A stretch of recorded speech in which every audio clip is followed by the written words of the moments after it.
Bien, bienvenidos a la segunda parte de esta anatomía del sistema urinario y vamos a entrar ya en la clave, como os decía, la nefrona. Fijaros que es tan importante que os he puesto una nefrona que nos va a acompañar durante toda esta parte. ¿De acuerdo? Esta estructura que veis aquí es una nefrona.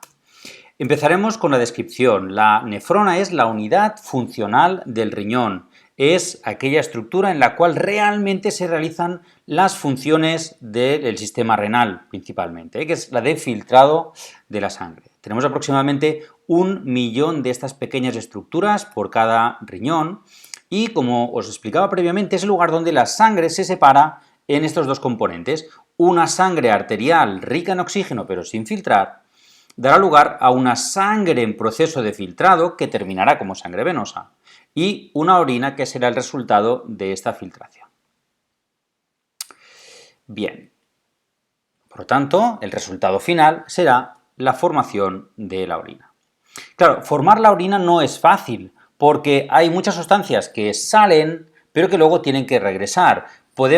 Debemos eliminar muchas sustancias, pero no podemos permitirnos que se pierdan en exceso, ni al contrario, nos podemos permitir que la sangre regrese sin estar lo suficientemente filtrada. Por lo tanto, este proceso es triple. Tenemos, como diríamos, 3 oportunidades para filtrar esta sangre.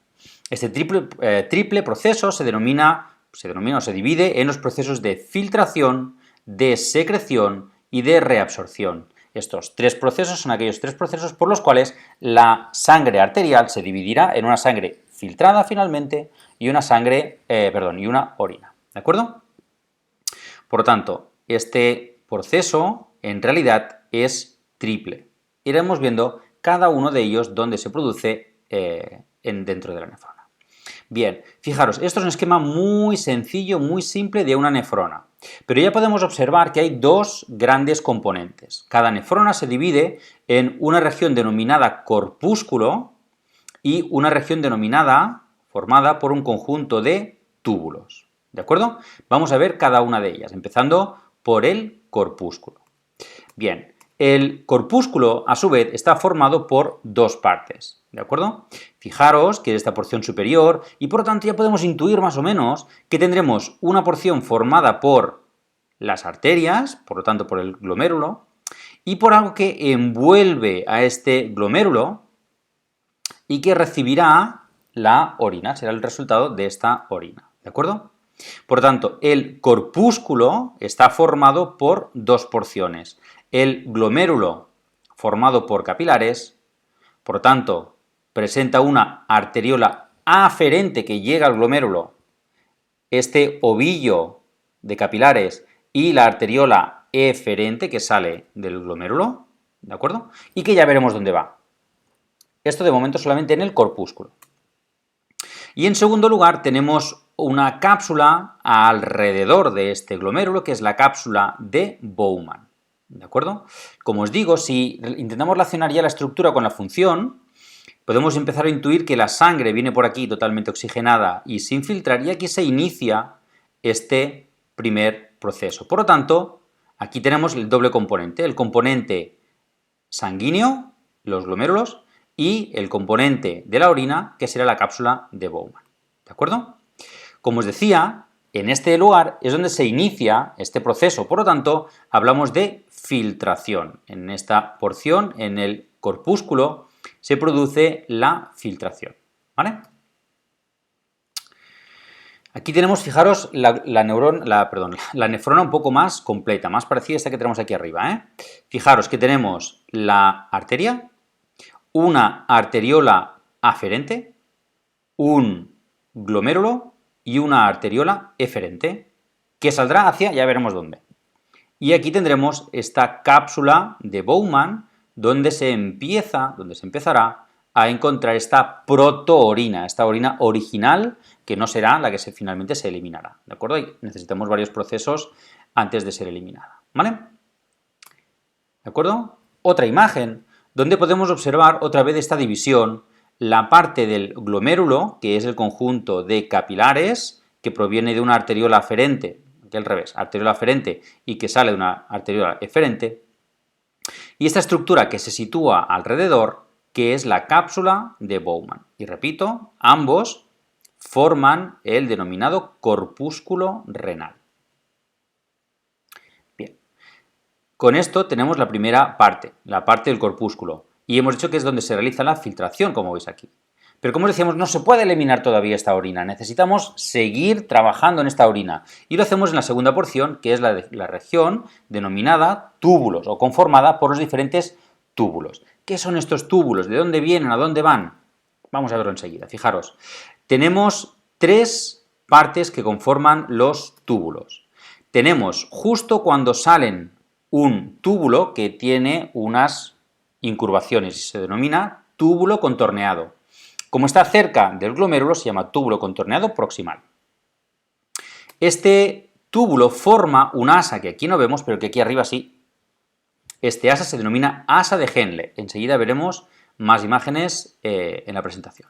Y después terminamos con otro túbulo que se contonea, que será el túbulo contorneado distal. Otra vez, ¿distal a qué? Al glomérulo, al corpúsculo. ¿Vale? Estos túbulos tienen la característica de que no se regeneran. Una vez se han formado, ya no se regeneran. Y fijaros, de forma esquemática los podríamos encontrar aquí, y por lo tanto tenemos estas dos funciones, la secreción y la reabsorción. Por lo tanto, en estos túbulos encontraremos estos dos procesos. Una vez realizada la filtración en el corpúsculo, aquí encontraremos la secreción y la reabsorción de la orina, ¿vale? Son conceptos más fisiológicos, por lo tanto no vamos a entrar en más detalles. Fijaros, aquí volvemos a tener una nefrona un poco más completa. Aquí hemos visto que era el corpúsculo, repito, ¿de acuerdo? El corpúsculo formado por una arteriola aferente, un glomérulo y una arteriola eferente, que formaría la porción, diríamos, sanguínea, y la cápsula de Bowman, que conformará la porción de la orina, ¿de acuerdo? Como os decía, ni la sangre ni la orina se pueden eliminar ya. Vamos a ver qué ocurre. Primero vamos a seguir el recorrido de la orina, el recorrido del glomérulo, ¿vale? Este glomérulo, como os decía, da lugar a una serie de túbulos que son contorneados. Estos túbulos contorneados se encuentran cerca del corpúsculo, por lo tanto son los túbulos contorneados proximales. Túbulo contorneado proximal. Después se forma, fijaros, un loop que cuelga. Este loop se denomina asa de Henle y tendrá una porción descendente, el asa propiamente, y una porción ascendente. Y después, fijaros que este túbulo se acerca al corpúsculo y después vuelve a formar otras contorneos y se convertirá en el túbulo contorneado distal. ¿De acuerdo? Esta será la porción de la orina. Finalmente, cuando el túbulo contorneado distal termina, ya veremos cómo drena y terminará en el seno renal, en la pelvis, ¿vale? Muy bien. Esto diríamos que es la porción de la orina, pero ¿qué ocurre con la sangre? Pues fijaros, una vez que ha salido del glomérulo a través de la arteriola eferente, hay una serie de capilares alrededor de los túbulos, de todos los túbulos. Son los capilares peritubulares, que se llaman de esta manera porque están alrededor de los túbulos. ¿Qué ocurre? Entre estos túbulos y estos capilares sigue este contacto y sigue, por lo tanto, el proceso de reabsorción y de secreción de la orina. ¿De acuerdo?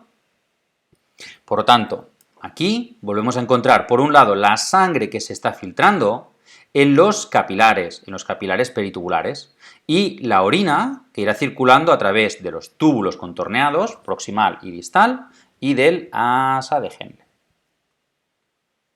¿De acuerdo? Después, como os decía, este sistema de drenaje se dirige hacia un túbulo colector. El túbulo colector formará los conductos papilares y de aquí se formarán los cálices menores, cálices mayores, pelvis renal, uréteres. ¿De acuerdo? Fijaros, esto sería un esquema del componente solamente de los conductos, de los túbulos. Por aquí solamente circula orina, ¿sí? Durante su formación. No vemos nada de los capilares. Tenéis representadas las presiones que se ejercen, pero como digo, esto es una cuestión más fisiológica, por lo tanto no vamos a entrar. Esto sería la cápsula de Bowman, Esquemáticamente esto sería el túbulo contorneado proximal, asa de Henle descendente, asa ascendente, túbulo contorneado distal, túbulos colectores y hacia las papilas. ¿De acuerdo? Misma estructura, un poco más esquemático.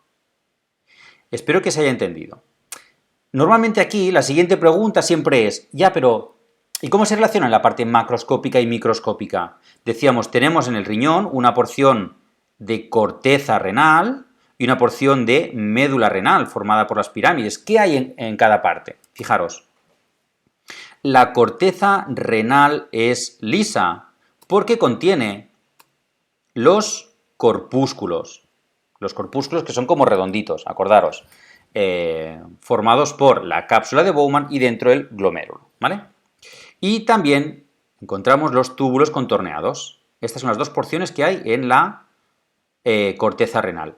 En la médula, en las pirámides, en esta región que tiene aspecto estriado, lo que encontramos, como os decía al principio, son tubos rectos, y estos tubos son los que le dan este aspecto.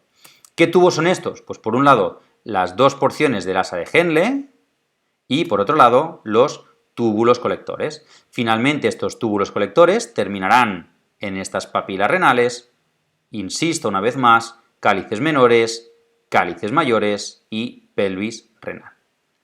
Claro, esto es lo que corresponde a la porción de la orina, de los túbulos, pero ¿y los vasos? Pues los vasos se encuentran en todas partes. Se encontrarán en las columnas atravesando, se encontrarán en la corteza a través del glomérulo, alrededor de los capilares peritubulares, alrededor de los túbulos contorneados y alrededor de del asa de Henle, también realizando estas funciones de filtración, ¿de acuerdo? De filtrado. Insisto, en la corteza renal encontraremos estructuras como los corpúsculos y los túbulos contorneados, mientras que en las pirámides renales, que tienen esta forma estriada, encontramos el conjunto de tubos paralelos, las asas de Henle y los túbulos colectores. Bien, misma estructura. Última vez, fijaros, arteria renal, ramificaciones arteriola aferente, glomérulo arteriola eferente y un conjunto de capilares que rodearán a los túbulos. Finalmente van a converger para formar las vénulas que darán paso a la vena renal y de aquí volverá hacia la vena cava inferior. Por otro lado, tenemos la orina que se inicia en la cápsula de Bowman. Desde la cápsula de Bowman saldrá un túbulo contorneado proximal, se formará el asa de Henle, dará lugar a un túbulo contorneado distal y finalmente a los túbulos colectores. De aquí se irán reuniendo y finalmente terminarán en la región central, en la pelvis renal, y de ahí se eliminará mediante los uréteres. ¿De acuerdo? Otra vez, en relación macro-micro, corteza, médula, pirámides renales, formadas por estas estriaciones por los tubos, asa de Henle y túbulos colectores. Bien, espero que lo hayáis entendido. Vamos a ver ahora, claro, ¿cómo se regula la función renal? ¿Cómo se realiza más filtración o más reabsorción? Pues tenemos una región específica del riñón que, por si no hemos terminado todavía con estas nefronas, todavía la vamos a complicar un poquito más. Es un aparato que recibe un nombre bastante particular. Al principio suena muy raro, por si el aparato yuxtaglomerular. Aparato yuxtaglomerular. Pero si analizamos un momento el nombre, veremos que, fijaros, yuxta, primero, aparato quiere decir que es un conjunto, que es más de algo, más de un solo elemento. Yuxta quiere decir que está al lado de. Fijaros, glomerular, ¿al lado de qué? Pues del glomérulo, ¿de acuerdo? Por lo tanto, es una pequeña porción cerca del glomérulo que tendrá la capacidad de regular este proceso, estos tres procesos. Fijaros, por lo tanto, el aparato yuxtaglomerular, como su nombre indica, está situado junto al glomérulo y se encuentra al inicio del túbulo contorneado distal, ¿sí? Túbulo contorneado distal, acordaros, cápsula de Bowman, túbulo contorneado proximal, asa de Henle túbulo contorneado distal y de allí hacia los túbulos colectores, pues allí. Es importante porque está en contacto, presenta unas células que estarán en contacto con los dos mundos, diríamos, con la orina y con la sangre, y de esta manera es capaz de analizar, diríamos, de hacer un seguimiento, de tener un sensor para saber qué hay, cuáles son las concentraciones en ambos líquidos, ¿de acuerdo? Este aparato yuxtaglomerular, como hemos dicho, se llama aparato porque está conformado por dos elementos, que se denominan mácula densa y células yuxtaglomerulares. Vamos a verlas enseguida cada una de ellas. Fijaros, empezando por la mácula densa. La mácula densa es esta porción que tenemos aquí, por lo tanto situada justamente entre el asa del Henle por su porción ascendente y lo que vendrá a continuación, como decíamos, el túbulo contorneado distal. ¿De acuerdo? Está en contacto con la arteriola aferente del propio corpúsculo y de esta manera puede analizar el nivel de sal, de cloruro sódico que hay en el túbulo. ¿De acuerdo? Bien. El segundo elemento son las células yuxtaglomerulares. Quiere decir que son las que están pegadas, justo pegadas al glomérulo. Su función es una función más endocrina o paracrina porque sintetizan, almacenan y liberan la renina. Hemos comentado que la renina era una hormona que regula la función renal, de ahí su nombre, renina, función renal. Se liberará mayor o menor cantidad de renina en función de la tensión arterial. Acordaros que el sistema renal era un sistema de control también de la tensión arterial, por lo tanto, responde a una disminución de la tensión arterial para que haya una menor pérdida de volumen sanguíneo, y al sistema nervioso autónomo, concretamente a esta porción simpática. ¿De acuerdo? Y luego tiene una regulación directa, que es a través de estas células que acabamos de ver, que son las células de la mácula densa, específicamente regulando la concentración de cloruro de sodio o de sal. ¿De acuerdo? Bien, estamos terminando ya esta parte de la anatomía de los riñones. Vamos a ver la vascularización renal de una manera un poco más macroscópica. Fijaros, hemos dicho que era abundante, que del 20 al 25% del volumen minuto o gasto cardíaco, por lo tanto, sabéis que el volumen que sale del corazón cada minuto son aproximadamente 5 litros, pues aproximadamente 1,2 litros cada minuto está pasando por nuestros riñones, se está filtrando constantemente. La sangre llega a los riñones a través de las arterias renales. Estas arterias renales son unas ramas de la arteria aorta. Y el retorno venoso se produce a través de las venas renales y drenan hacia el gran vaso venoso del abdomen, que es la vena cava inferior. La vena cava inferior hacia el corazón del blanco.